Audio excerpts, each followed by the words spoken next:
સીધા લઈ જઈએ વડાપ્રધાન નરેન્દ્ર મોદી જ્યાં લાઈવ સંબોધન કરી રહ્યા છે.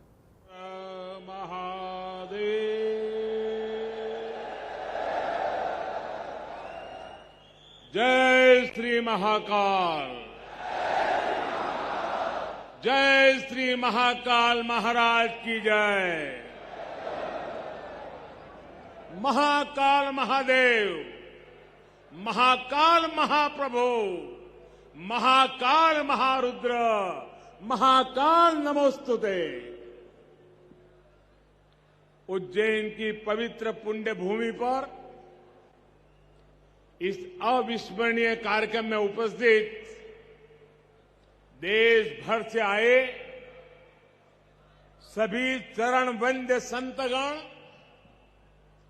सम्माननीय साधु सन्यासीगण, मध्य प्रदेश के राज्यपाल श्रीमान मंगूभाई पटेल, छत्तीसगढ़ की राज्यपाल बहन अनसुईया उइके जी, झारखंड के राज्यपाल श्रीमान रमेश बैस जी, मध्य प्रदेश के मुख्यमंत्री भाई शिवराज सिंह चौहान जी, केंद्रीय मंत्रिमंडल के मेरे सहयोगी, राज्य सरकार के मंत्रीगण, सांसदगण, विधायकगण, भगवान महाकाल के सभी कृपा पात्र श्रद्धालुगण, देवी और सज्जनों, जय महाकाल। उज्जैन की ये ऊर्जा, ये उत्साह, अवंतिका की ये आभा, ये अद्भुतता, ये आनंद, महाकाल की ये महिमा, ये महात्मय महाकाल लोक में लौकिक कुछ भी नहीं है। शंकर के सानिध्य में साधारण कुछ भी नहीं है।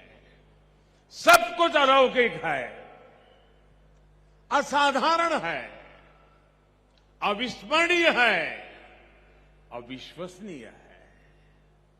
मैं आज महसूस कर रहा हूं, हमारी तपस्या और आस्था से जब महाकाल प्रसन्न होते हैं तो उनके आशीर्वाद से ऐसे ही भव्य स्वरूप का निर्माण होता है।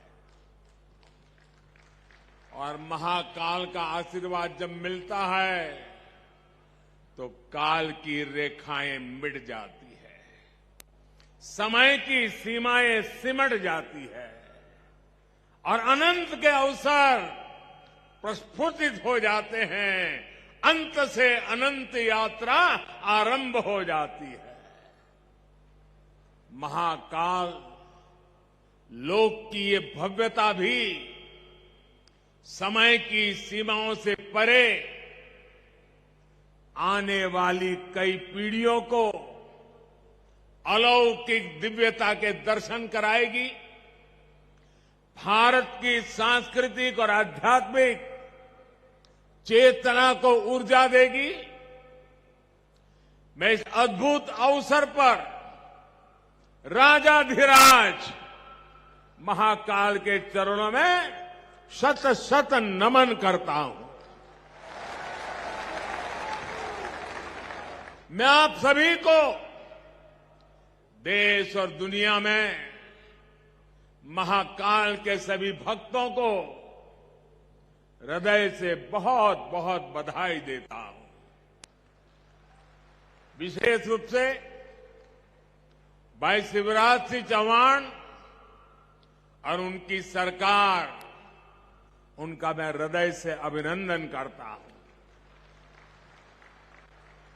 जो लगातार इतने समर्पण से इस सेवा यज्ञ में लगे हुए हैं। साथ ही मैं मंदिर ट्रस्ट से जुड़े सभी लोगों का, संतों और विद्वानों का भी आदरपूर्वक धन्यवाद करता हूं, जिनके सहयोग से इस प्रयास को सफल किया है।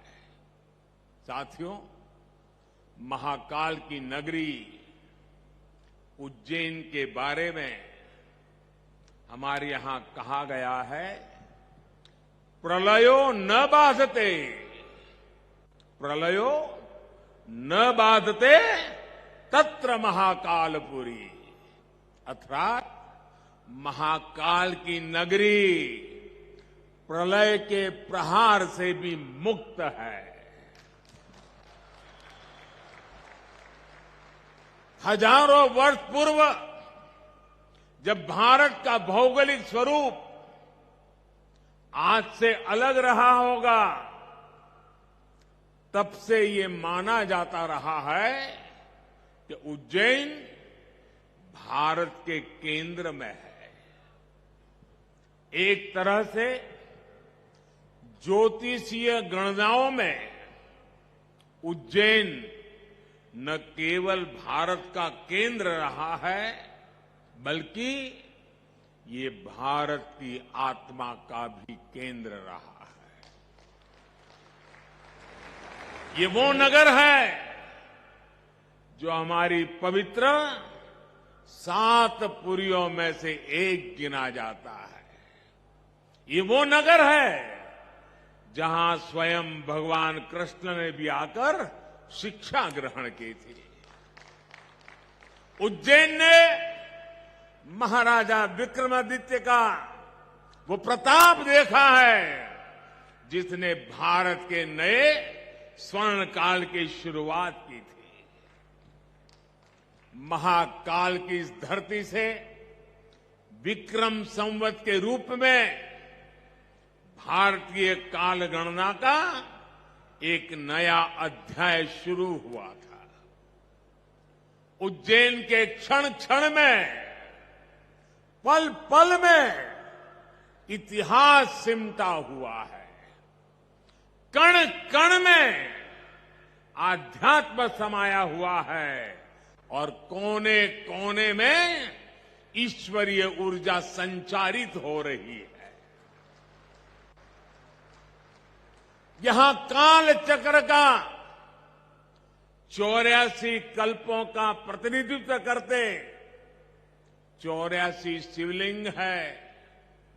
यहां 4 महावीर है, 6 विनायक है, 8 भैरव है, 8 मातृकाएं हैं, 9 ग्रह है, 10 विष्णु है, 11 रुद्र है, 12 आदित्य है, 24 देवियां है और 88 तीर्थ है।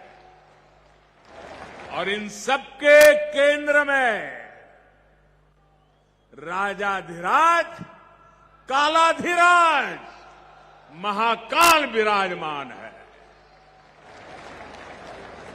यानी एक तरह से हमारे पूरे ब्रह्मांड की ऊर्जा को हमारे ऋषियों ने प्रतीक स्वरूप में उज्जैन में स्थापित किया हुआ है। इसलिए उज्जैन ने हजारों वर्षों तक भारत की संपन्नता और समृद्धि का, ज्ञान और गरिमा का, सभ्यता और साहित्य का नेतृत्व किया है। इस नागरी का वास्तु कैसा था, वैभव कैसा था, शिल्प कैसा था, सौंदर्य कैसा था, इसके दर्शन हमें महाकवि कालिदास के मेघदूतम में होते हैं। बाण भट्ट जैसे कवियों के काव्यों में यहां की संस्कृति और परंपराओं का चित्रण हमें आज भी मिलता है। यही नहीं, मध्यकाल के लेखकों ने भी यहां के स्थापत्य और वास्तुकला का गुणगान किया है।